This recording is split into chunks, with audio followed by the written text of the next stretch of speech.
in the interconnection community we live in, tools are key in helping us make decisions, evaluate what's going on at internet exchange points and where networks are peering.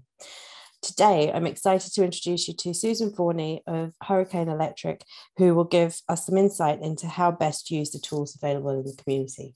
So without further ado, Susan, I'm going to hand it over to you, and thank you.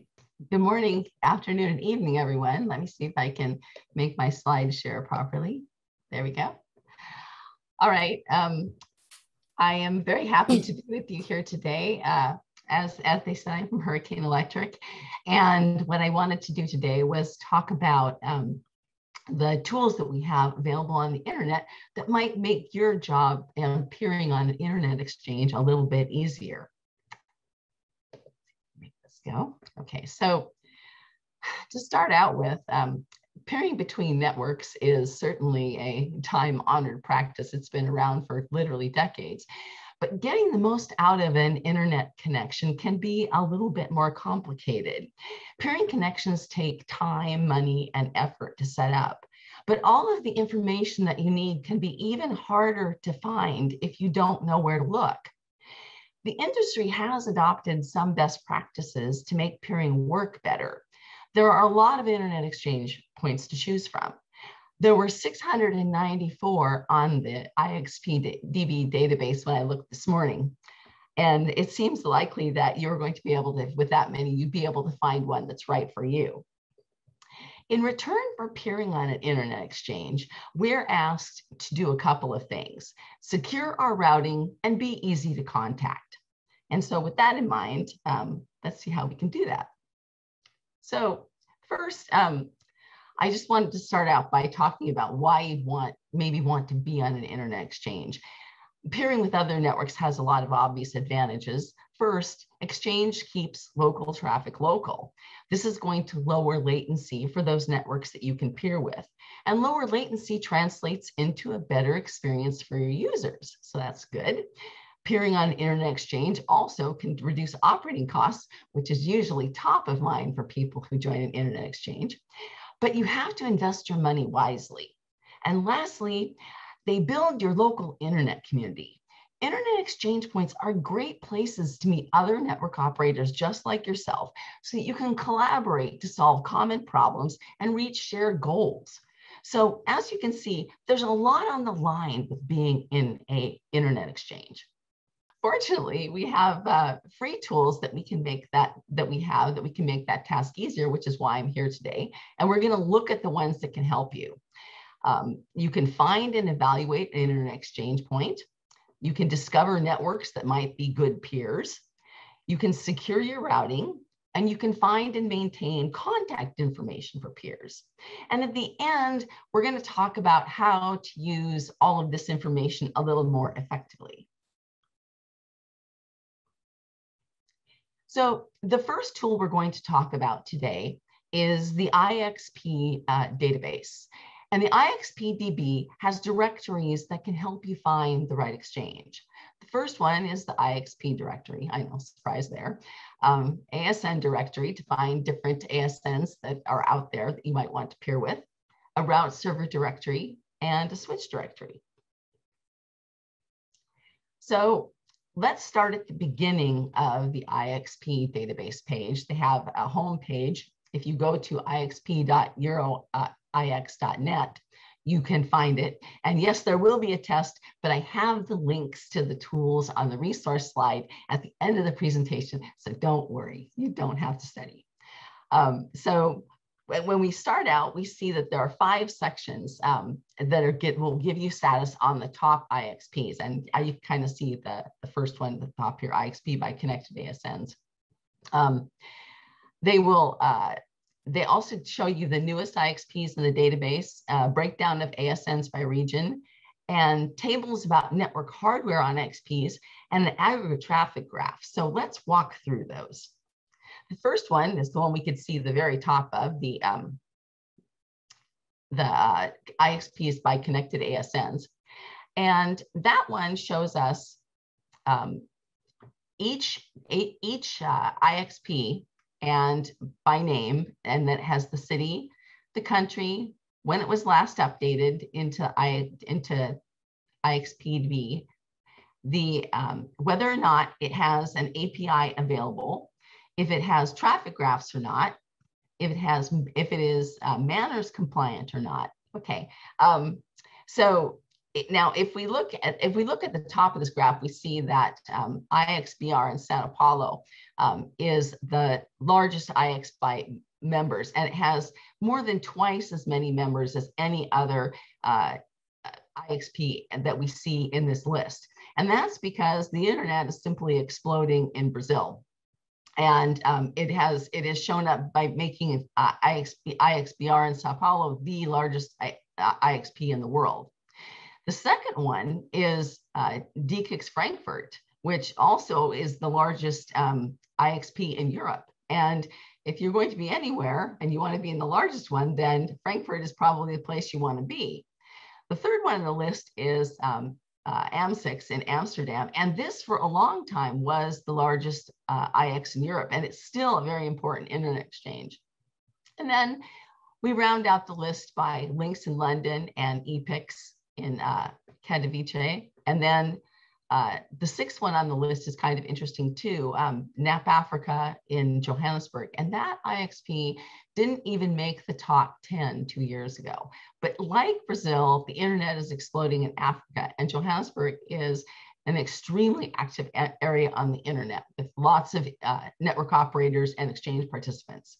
And then not surprisingly, because the internet is so busy in Brazil, you see two more Brazilian exchanges on their IXBR in Rio de Janeiro and IXBR in Fortaleza. And then we rounded out with EPIX Warsaw and Moscow IX. So then the next thing that we can see on there is the newest IXPs in the database. And this table shows a snapshot from the new IXPs that have formed as of June 16th, which is when or as of July 16th, rather, is when I made these slides. What is interesting is I kind of peeked at this list this morning, and there are actually 5 completely new IXPs in the database. So just in 2 weeks, none of these IXPs are the new ones anymore. If you're interested, the new ones are the Stockholm Open Network Internet Exchange, Jumbo IX Lima, San Diego IX, which is a Ninja IX, Huntsville IX, another Ninja IX, and Infrastructure IX #1. So that shows you just how fast internet exchanges are growing in Europe and across the globe. But we already have 5 brand new ones. So the next table that you get is a table that shows us what's going on regionally as far as internet exchanges go. And it shows us the number of ASNs in each region and the number of ASNs that are unique to the region. And why this statistic is interesting is it means that the lower your number of ASNs that are unique only to your region means the more of those ASNs that are in multiple regions. And I did a quick calculation of the percentages, and Europe wins with only 24% of its ASNs being unique to regions. So that means that 75% of the ASNs in Europe are in more than one region, which is good for the internet. It means that these ASNs are getting around and networking with people. So the next table is the hardware that's used by the IX participants, and we have the switch hardware and the network peering hardware. And please note that the peering hardware is still a work in progress, and where work is being done to identify the unknown vendors.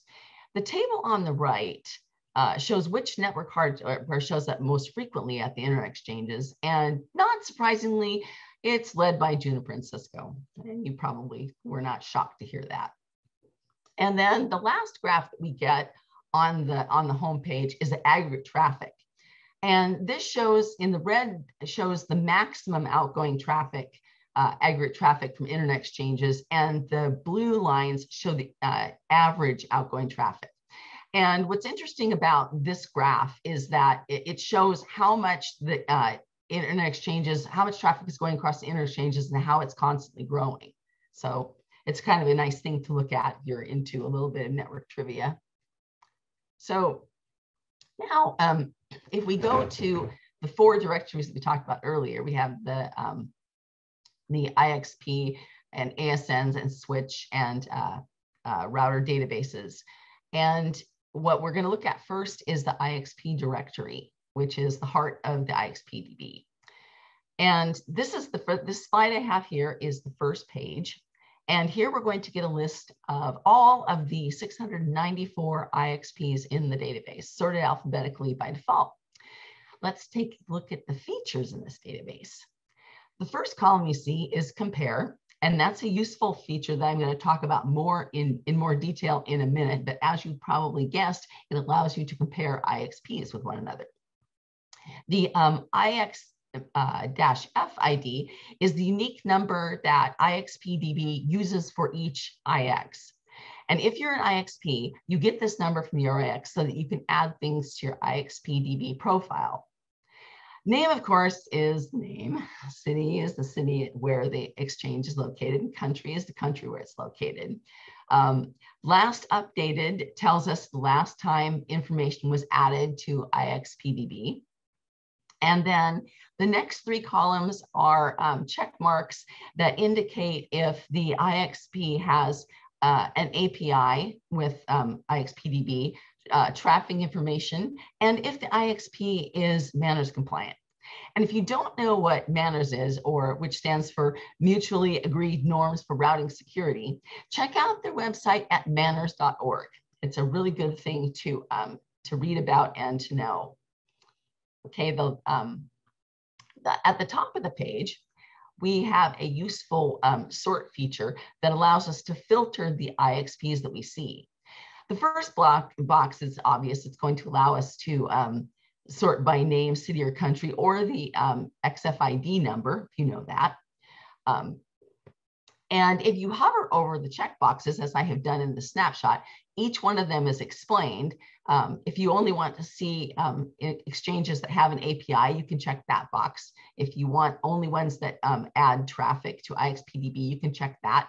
Or you can pick one of the regions and check that and use those to filter your search. So you can find the IXPs you're looking for. So what I have done is a simple search, and I did links mostly because I knew it would give me 6 internet exchanges without having to do a lot of work. And so what I've done here is I've got all of these in a list, and I can choose whether I want to compare them or not by clicking on that plus sign that's in the compare column.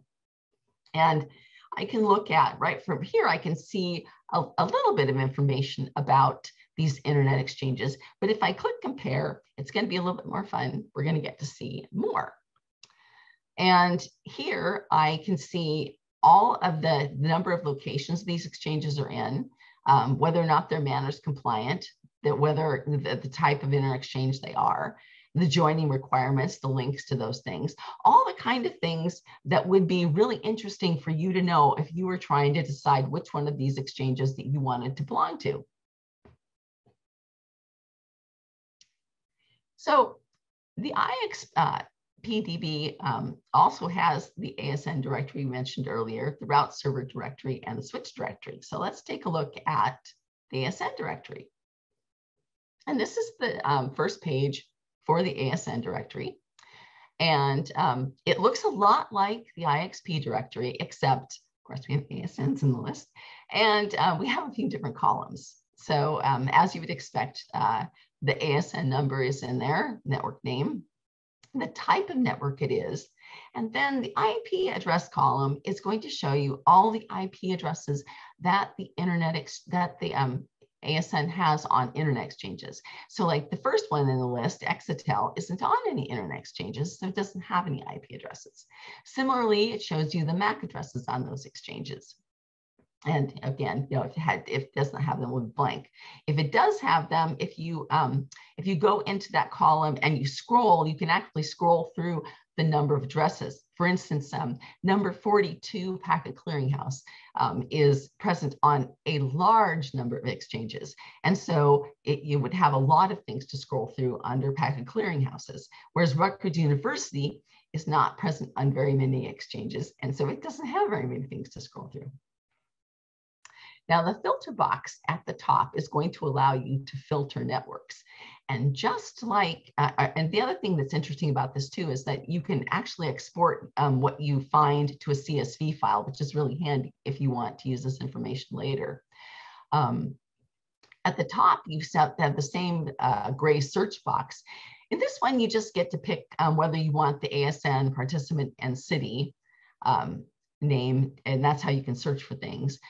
If you click the compare button or click the plus button, it'll add it to a comparison. Now, like the IXPDB, you can conduct multiple searches. So like, for example, if I wanted to first find ASN or ASNs that had that would by network name, I could type in part of the network name, and then I could click on the plus sign to add it to my comparison. And then I could do another search and click and add it. And I can continue to search on different and filter in different ways until I got all of the networks that I wanted to compare. And it keeps them selected until you hit the compare button. So that's kind of cool. Makes it easy to find what you're looking for. And if I do that, then like the IXPDB, I get a nice little list of participants that I can compare. And in this case, I chose AS6939, and I did that because it's Hurricane Electric. And I did that also to show you that it doesn't just show me AS6939, it shows me any ASN with 6939 in it. And so we also have cable, this ASN 269.391, which is just a small ASN. And I'm going to compare those just because it was a quick and easy thing to do. And if we look at that, that gives us the comparison table and the two networks. And it shows us the information that the database has about each one of these ASNs. So at the bottom, we can also see the number of unique internet exchanges that this belongs to. So you can see that ASN 269.391 doesn't belong to any, but Hurricane Electric belongs to 144 of the internet exchanges that are in this database. Actually, Hurricane Electric belongs to a few more internet exchanges than that, but IXPDB only gives you the ones that are actually in the database. And then you can scroll through them just like you could with the other features, so you can see which ones they are. And then if you click on the network name at the top of that column, then you can get information about the individual ASN. So, and like for example, where its PeeringDB page is. So all that thing is good. Now, the third directory that we have inside of IXPDB is the route servers directory. And this shows you the details about all the IXPs with route servers. Not all IXPs have route servers, but the ones that do will show up on this list. And it can filter on ASN, the IPv4 address of the route server, IPv6 address of the route server, and the VLAN designation. So you can find them by any one of those. This doesn't have a compare feature in it, but it does allow you to search through it. And then the last directory that we have in IXPDB is the switches directory. And this is a work in progress. The search function is going to allow you to search by name, brand, model, or software. And the software field currently isn't provided, but you can see where the vision is and what people want to do with it. So the next tool of the trade we're going to talk about is Hurricane Electric's BGP Toolkit, which is a suite of tools at bgp.he.net that makes peering with another network a little bit easier. It provides a collection of all of the public information about all registered ASNs and information about internet exchange points and information that can help you validate prefixes. This is the first page of the BGP Toolkit, the home page. And on the left side of the page, we see a list of links to tools that can help you. Today, I'm not going to talk about all of them because I could be here for hours if I talked about every tool on this list. We can go through them quickly. The toolkit home, of course, is where we are. There's a BGP prefix report, a peer report, an exchange report, which we'll talk about, bogon routes, world report, multi-origin routes, DNS report, top host report, internet statistics, looking glass for hurricane electric, network tools application, and a free IPv6 tunnel information if you're interested in that, IPv6 certification if you want to get smarter about IPv6, IPv6 progress, and going native, which is IPv6. As you can see, we're a little bit focused on IPv6 here. But let's go. But today I'm going to go back to and you can look at those, if you want, anytime you have time. But today we're going to look at what we can do here to find a little bit more information about working for getting better, getting information to appear better on IXs. So I've got the top search box circled because that's where you would enter an ASN if you wanted to find information about a particular network. And so that's what we're going to do. And I have entered AS 44684. And I've chosen this network for a lot of reasons for this demonstration, not the least of which is that my relative, Peter Stevens, owns it, and I can't get in trouble for using it for that reason. The AS Info tab is pretty self-explanatory. It shows all of the public information about the ASN. If it has its own website that's available, it lists that here. It shows the country it's from. And if it has a home page, it shows a picture of the home page. The next thing that we're going to look at is the IPv4 graph. And as you can see, there's a bunch of tabs at the top here, and I've circled IPv4 graph. And if we click that, we will get this display.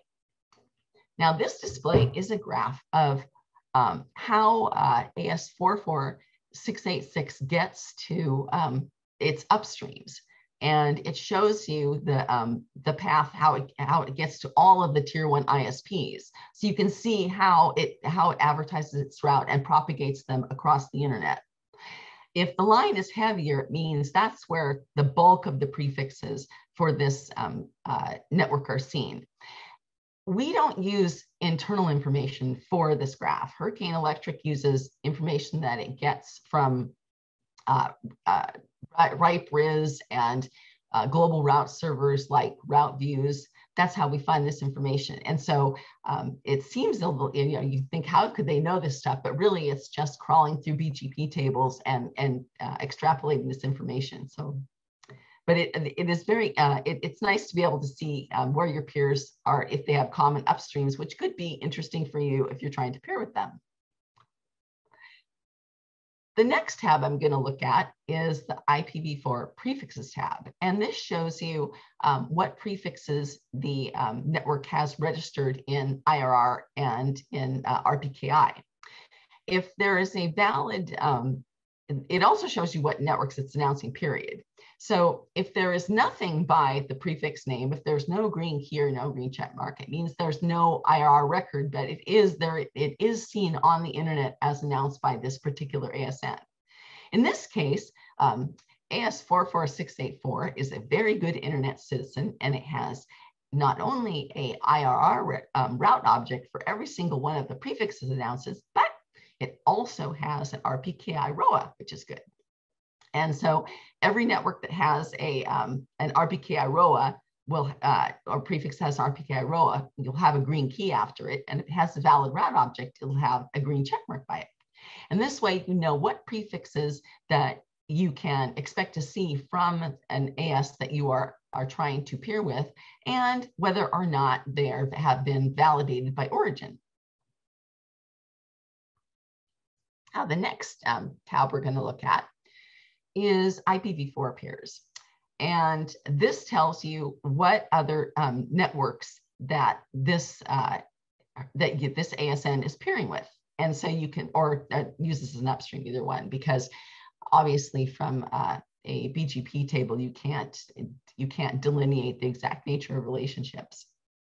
But it gives you a list of all of those networks, so you can see network peers that you might have in common.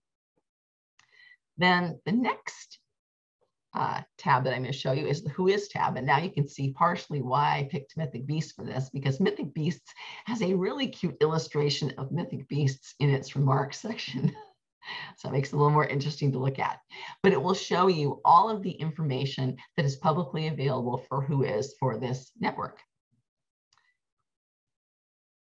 And then the last is the IRR tab, which will show you the IRR records for the network too. But for the next slide, I am going to go to the Internet Exchange Report. Now, Hurricane's Internet Exchange Report is similar to IXPDB. On the left side of the page where you see the link exchange port is, if you click it, you'll get what you see here. The default view sorts the Internet exchanges by members, unlike IXPDB, which sorts them by, well, I guess I did sort them by name there, but it automatically sorts them by name. The default view sorts them by members here, though.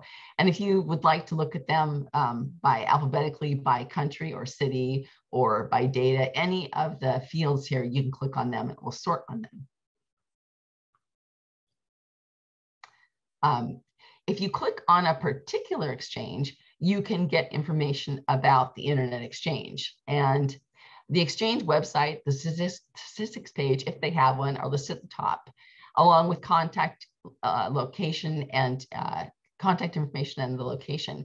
And underneath here, for NAP Africa, for example, is a complete list of the current members of the exchange, which you might find interesting if you're trying to figure out whether or not you want to be there, along with the IP addresses of each exchange member. So it's a lot of the same, that for this particular report, it's a lot of the same information you see in IXPDB, but there's some different things, and you can mix and match between them to help yourself figure out which ones you would want to be on. The next tool I'm going to talk about is PeeringDB. And PeeringDB has been a resource for helping people peer since 2010. It's a volunteer project, and was created by some folks on the internet who thought that there ought to be an easier way to find where people are if you're peering with them. It differs from the other two tools in that all of the data on PeeringDB is collected from users. Some of the PDB or information on IXPDB is created from their users, and some is collected from the internet. And on bgp.he.net, all of it's collected from the internet. But PeeringDB is entirely voluntary. Peering policies can be defined and included in a network's PeeringDB page, which is a nice thing if you're trying to figure out what AS set the peer expects you to use to authenticate its routes. That's nice because you can find it in PeeringDB. And over a third of the networks that peer on the internet have on Internet Exchange Points have created a page on PeeringDB, which is pretty impressive. After only 11 years, it's become quite popular. So let's take a look at it. If you want information about a peer, PeeringDB is a great place to start. All you have to do is go up to the top and you can type in the information about a network, an IX, or a facility has information about all three types of entities. And so what we're going to do is, again, put in Mythic Beasts because we just love to pick on them. And we see that when I type in AS44684, it matches Mythic Beasts. It will, like IXPDB, it will match until it gets to until you type in enough numbers to make something unique. So let's go there and see what we can find out about Mythic Beasts. So Mythic Beasts has its company website listed. It has under IR AS set route set, it has AS Mythic, which is the AS set it would like you to use if you're peering with it to authenticate its routes. And on the left side of the page, you can see a list of all of the peering exchange points where Mythic Beats is a peer and where you might be able to peer with them, and a list of all their IP addresses on that exchange. And then if we go down to the bottom of the page, we can see the peering policy information. And you can see that they have an open policy. Most people do. Some people don't. So it's listed there if they don't. And below that, the contact information. And then in the contact information field, a network can put in as many contacts as it wishes to list. If you want to see the contact information in PeeringDB, however, you have to be logged into PeeringDB. And you can create an account on PeeringDB whether or not you have an ASN. If you just like to view information, you can create a personal account. And then when you log into that, it allows you to see this information. But you can't see contact information and some of the other information on PeeringDB unless you're logged in. So it does make sense to make an account. Then if there are any private peering facilities where this network wants you to know they are, those can be listed in that table on the right. You can see that Mythic Beasts has listed 4 places where it's present, and it might be eligible to make a P&I with you should you be so inclined. Now, I've shown you 3 really great tools and told you something about how to use them. So now that we know about them, let's look at best peering practices and where these tools can help. And we are going to talk about finding the most advantageous peers, peering with caching, cloud networks, and content providers, and taking some time to look at where the bulk of your traffic is going. And first, you can use IXPDB or bgp.he.net to find a great peer for you, because as you can see, all the features that those 2 tools offer allow you to determine which networks would be great for you to peer with. And if you're trying to think about where other people that you should be peering with on internet exchanges or which internet exchanges are attractive, sometimes it's a good idea to look at whether or not they have caching networks, cloud networks, and content providers. Caching networks like Akamai and Limelight are good to peer with if they are on the exchange, because a lot of your internet traffic goes to these caching services first, and you can save yourself a lot of transit cost fees if you peer with these networks.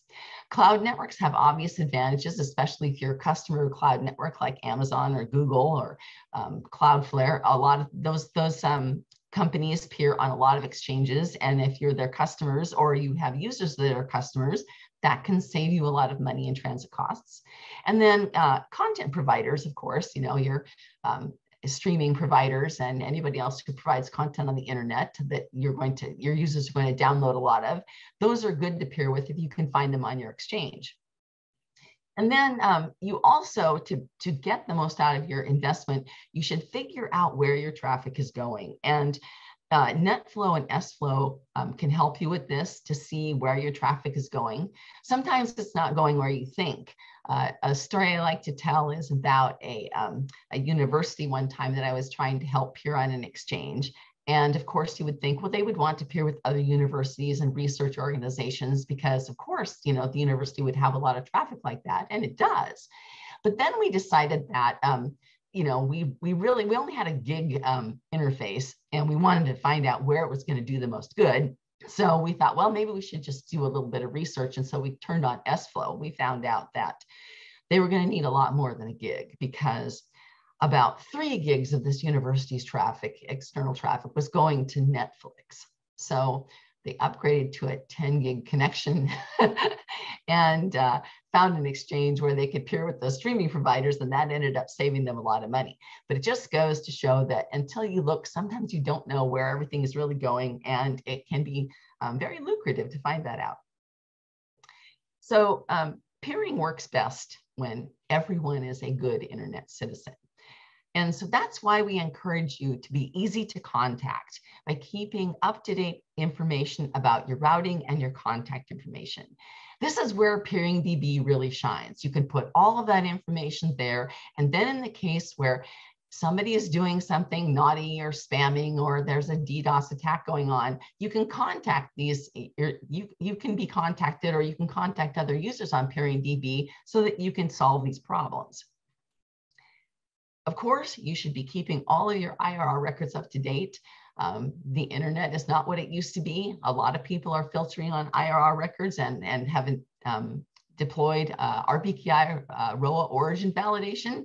And if you are dealing with any of those networks, you're not going to be able to get your prefixes accepted unless you have your records up to date. So it's very important. And if you have not done so already, create route origin authorizations, ROAs, for all your prefixes. Right now, about 32% of IPv4 and about 34% of IPv6 addresses have ROAs. This is up from 2 years ago when it was under 20%. It is really becoming a popular way to validate origins because it's, it's much more secure than IRR records, and it has a lot of advantages because networks that deploy route origin validation, RPKI route origin validation, will detect an invalid ROA immediately, whereas a lot of networks only update their prefixes daily, and it can take a long time for a bad advertisement to get removed. So it's a good idea to have a ROA for your prefix. And then take some time to look at your own routing security. Please do not leak private IP space or bogons. And don't announce routes that originate from a private AS or have a private AS in the path. This is a common problem. You might have some private ASs in your network, or you might peer with some people over private ASs. You need to strip those out before you peer with somebody. Don't announce routes that you learn from your peers or from your upstreams to your peers on the exchange. Again, this is an easy thing to do, but it's often overlooked, and it doesn't invite confidence in the people that you peer with. And while the networks on the exchange are probably very fine people and very nice, you should trust no one. You should set maximum prefix limits for your peers and enforce them.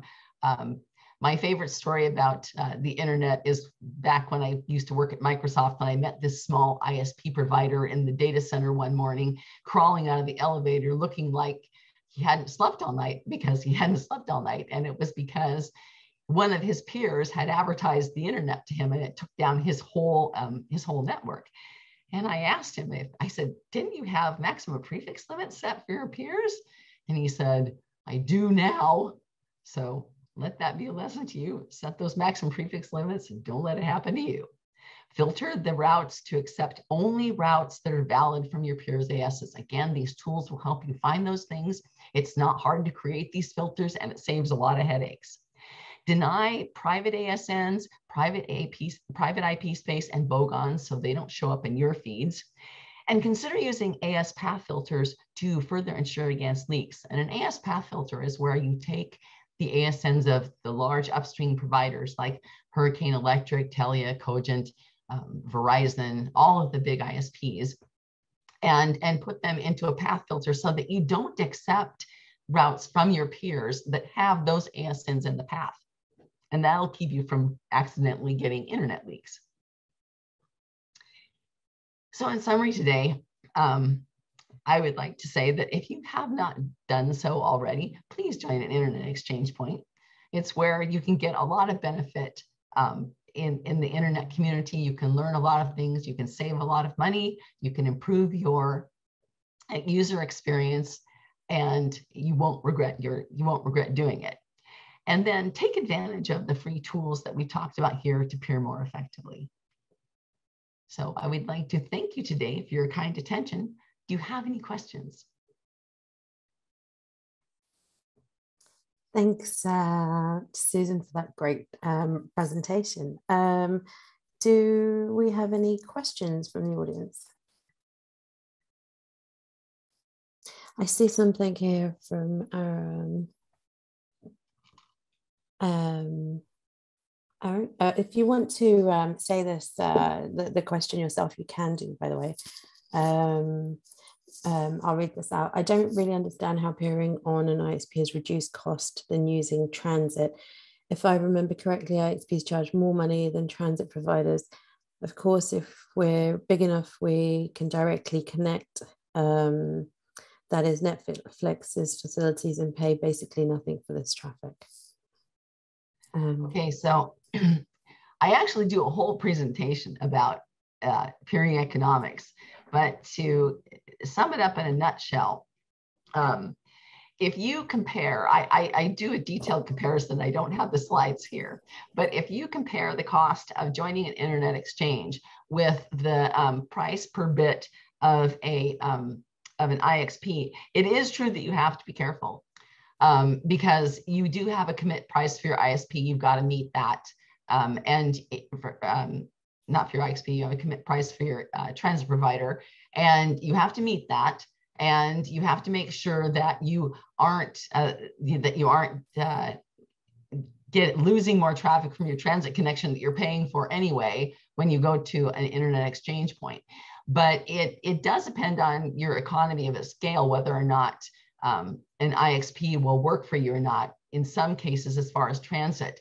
But there are some things that an internet exchange point makes sense for that money can't buy. And one of them is reducing latency. And in my last job, I ran the Boston Internet Exchange, and I had a number of people join the Internet Exchange just so they could connect to networks like Microsoft or Netflix or Amazon, because they wanted to lower the latency for their users. And particularly in the case of Amazon users and Microsoft users, this reduction in latency made the difference between their users being able to use their services and not use them. So, you know, it was worth any price they had to pay to them, literally, and although internet exchanges aren't incredibly expensive, but it was worth the price of the internet exchange to be able to buy that good network connectivity that they couldn't get from their transit provider. So there's more than one way to look at cost and value for the IXP. And I'll just leave it at that, because otherwise I'm going to be here another half an hour. Thanks, Susan. I have there's a few more questions here. So one from Simone from Mix. In the exchange report section of bgp.he.net, what do the red yellow icon, what do they mean, the red and yellow ones in the data column? What those tell you is whether or not they have an API that that Hurricane Electric was able to access. And this is where that differs a little bit from IXPDB, because IXPDB, the users are registering with IXPDB, and if they have that information, they provide it. And bgp.he.net's Internet Exchange Report is entirely off of public records. So it's what we find on the internet, you know, which maybe, as we know about the internet, isn't that great, but it's what's there. And so the red icon would mean that we didn't find a data API for it. The green one would mean that we did, and the yellow one would mean that we think there's one out there. We try to connect to it, but we're not successful. Thank you. I have a hand up from Maria Isabel from Catnix. Yes, hello, thank you. Thank you very much for your presentation, Susan. It's good to have all this compendium of tools in the same place. I have one question. I don't know if you are able to answer it, or maybe Vijay instead. I don't know. If I am an internet exchange, in this case it's Catnix, and I want to change data in the IXP database, what do I have to do? Okay, that's probably one for me. So yes. If you're, so currently the only way that you can update data in the IXP database is through the API. So it's fully automated. So we have a standard JSON format that we ask IXPs to update, and we connect to the API, and that's how the data's updated. Yes, but for route servers and switches, is it also the same? Yes. Okay, let me check this, because I'm not aware of having this updated here. Thank you. Yeah, it's all in the JSON. I'll put the link to the GitHub in a minute. Thank you. Right, one more question. Hey, Susan, where can I find your slides about the economy of IXPs? I'd love to take a look. Actually, I've given that presentation quite a few places. And I'm blanking off the top of my head. The last place I gave it, though, I see some of you guys in the audience, was at Topix in December of 2018. And I am sure that those slides are available on that site. And I miss you guys. Well, I mean, you know, we've not had that talk either, actually, here at URX. So maybe that's something that we can talk to you about later as well. So actually, I have a question as well. So one thing that we see, you know, in the databases. So in PeeringDB, what we see is that there are a lot of networks that aren't registered. In the IXP database, you know, we're chasing IXPs to try and get them registered and connected and sending their data to us.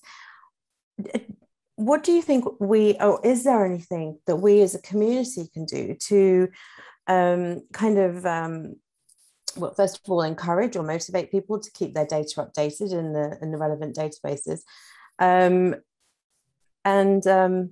Yeah, is there anything that we can do? Well, you know, honestly, I think that's kind of the whole push behind Manners and the whole the advantage of, you know, belonging to places like internet exchanges, you know, belonging to operators groups, going to meetings like this, where we put the word out on how important it is to keep your, you know, prefixes registered, to keep your origins validated, to keep your contact information up to date. And, you know, a lot of the folks that have been on the internet a long time, you know, will come up to me after these talks and they tell me that everybody knows this stuff. And I can promise you, everybody does not know this stuff. I talk to people every day at Hurricane Electric who do not know that you need a route object. Or that don't understand about contact information. We've been trying to run them down because one of their users is, you know, spamming, and these innocent people, it's usually small networks that have been taken advantage of. They have no idea this could happen to them. And so it is largely a word of mouth thing, I think. But I think all of our organizations inside the internet community work really hard to try to get that information out there and make people understand how important it is. Yeah, no, I couldn't agree with you more, because, you know, the more, well, you know, the more data we have, you know, whether in PeeringDB or the IXP database, when, you know, BGP, the Hurricane Electric tool as well, that the more, you know, up-to-date and accurate information we have, the better that tool is for people to use. And, you know, there's a lot of value and benefit in having this information. So, yeah. So if any of you are out there not updated your PeeringDB record, or you're an IX and not automating your data to us, please you know, think about that and speak to us if you need to. So I'd like to again thank you, Susan, for your time and, you know, working with us to put the presentation together and talking about the tools. You know, hopefully we'll talk to you afterwards for part 2, maybe talk about the other presentation we just talked about. So thank you very much. Thank you everyone who attended. If you have any questions like you think about afterwards that you weren't sure of, I'm sure you know, you can contact Susan or contact us, and we'll try and help you out. So with that, thank you everyone again for joining, and we'll see you at the next one.